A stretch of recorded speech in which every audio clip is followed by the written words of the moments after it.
Okay, వేడి వేడి biryani ready అయిపోయింది. టేస్ట్ చేద్దాము. ఎందుకు ఇంత క్రౌడ్ ఉన్నారు అసలు, ఎందుకు ఇంత మార్నింగ్ నుంచి ఈవినింగ్ వరకు అసలు ఎక్కడా కూడా క్యూ కట్టుకుంటూ చాలాసేపు వెయిట్ చేస్తున్నారు కూడానండి. అంతా మొత్తం కూడా క్రౌడ్ ఎక్కువైపోతే బిర్యానీ కోసం పక్కన సైడ్కి కూర్చొని వెయిట్ చేస్తున్నారనమాట.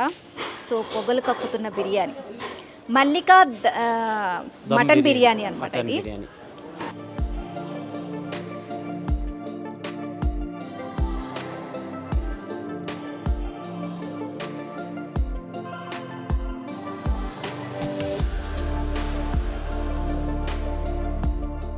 మల్లిక బిర్యానీ ತುಂಬ ರುಚಿಯಾಗಿದೆ.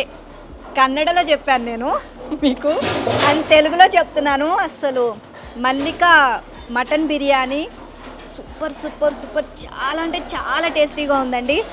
అండ్ పీస్ కూడా ఎంత మెత్తగా ఉంది, స్మూత్గా, చాలా టేస్టీగా ఉంది. కాలిపోతుంది మనకి, అప్పుడే వేడివేడిగా ఇచ్చారు కదా.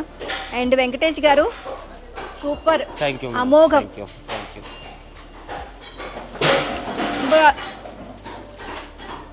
ఇప్పుడు అర్థమైందండి, మార్నింగ్ టైంలో బిర్యానీ తింటే కడుపు మండుతుంది.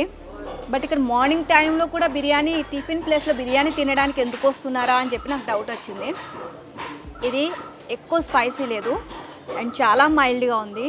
అందుకనే సో మార్నింగ్ తినడానికి కూడా ఇంట్రెస్ట్ చూపిస్తున్నారు అనమాట టిఫిన్ ప్లేస్లో. సో నిజంగా చాలా బాగుంది Venkatesh garu, and thank you so much. మీ సీక్రెట్ రివీల్ చేయకపోయినా పర్వాలేదండి, కానీ టేస్టీ బిర్యానీ మాకు ఇచ్చారు కాబట్టి so thank you so much. Mallika బిర్యానీకి కూడా అసలు స్పెషల్ అది, ఇంకా ఇంకా ఇంకా ఇంకా మీరు చాలా బ్రాంచెస్ పెట్టాలని చెప్పేసి మేము అనుకుంటున్నాం. Thank you so much.